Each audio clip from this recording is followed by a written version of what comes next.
வளர்பிறை சப்தமி மேடம். வளர்பிறை சப்தமி. சப்தமி ஆமா. தேய்பிறை நவமி.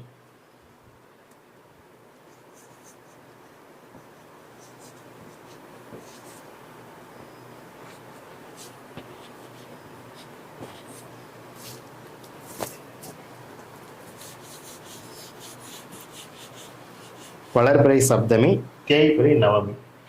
இந்த 2 திதியில பிறந்திருக்காங்க அப்படின்னா அந்த சப்தமி திதிக்கு வந்து தனுசு வீடும் கடக வீடும் வந்து திதி சூன்யம் அடையும். நவமிக்கு வந்து சிம்மமும் விருச்சிகமும் திதி சூன்யம் வந்து அடையும்.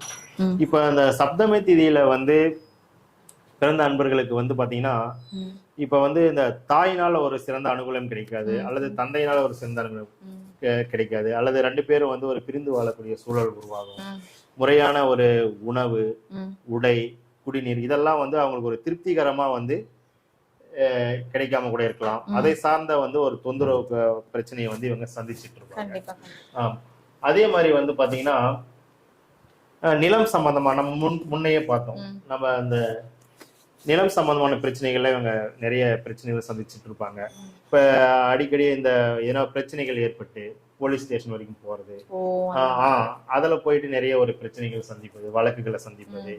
அதே மாதிரி அரசு நாள் வந்து நிறைய ஒரு பிரச்சனையை சந்திப்பது, அரசனுடைய காரியங்கள்லாம் இவங்களுக்கு வந்து சரிவர கிடைக்காம போறது, பூர்வீக சொத்துல ஏதாவது ஒரு பிரச்சனை இருக்கிறது, அதே மாதிரி அரசியல் சார்ந்த ஏதாவது ஒரு பிரச்சனையை வந்து இவங்க மாட்டிக்கிட்டு இருக்குது.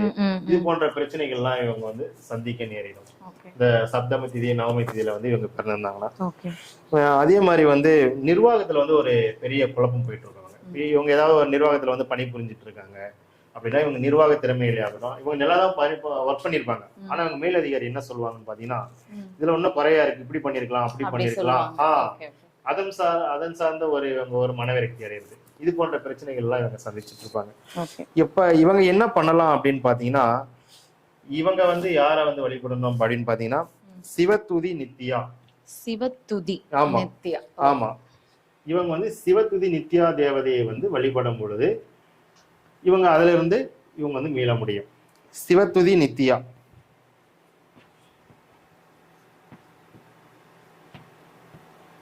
இவங்களுக்கு உண்டான காயத்ரி மந்திரம் பாத்தீங்கன்னா ஓம் சிவதூதியை. ஓகே,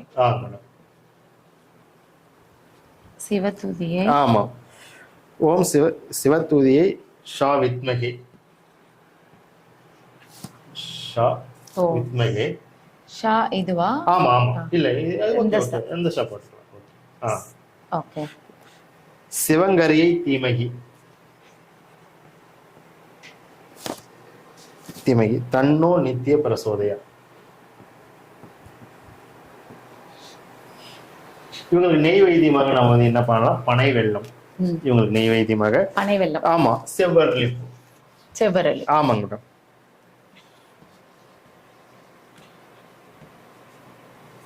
பனை வெல்லம், செவ்வரளி பூ. பொதுவா வந்து எல்லா இதுக்கும் நம்ம செவ்வரளி பூ பயன்படுத்திக்கலாம்.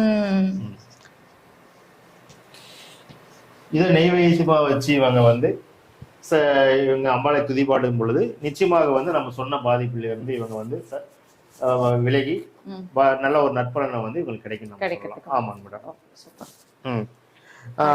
அது பொதுவா பூஜைனாவே நம்ம என்ன பண்ணலாம்னா தேங்காய் பழம் வெத்தலை பாக்கு அதெல்லாம் ஒரு காமன், அதெல்லாம் இயல்பாவே நம்ம கொண்டு வந்தோம்.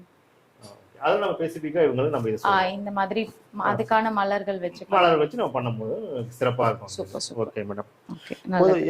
அதே வந்து இவங்க வந்து இந்த சப்தமி திதியில தான் பிறந்திருக்காங்க, நவமியில தான் பிறந்திருக்காங்க. இவங்க வந்து ஒரு கரசை கர்ணத்துல பிறந்திருக்காங்க, ஒரு பவ கர்ணத்துல பிறந்திருக்காங்க, சோபனம் அர்சனம் சுவம் நாமயோகத்துல பிறந்திருக்காங்க, சூளமரியான் வைத்திய நாமயோகத்துல பிறந்திருக்காங்க. அப்படின்னா இவங்களுக்கு வந்து பெருசா வந்து திதி தோஷம் கிடையாது.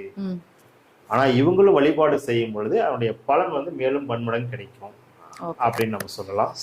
ஓகேங்க மேடம். ஆனா இந்த இதுல பிறந்திருந்தா அவங்களுக்கு வந்து ரொம்ப நல்லது இல்லையா?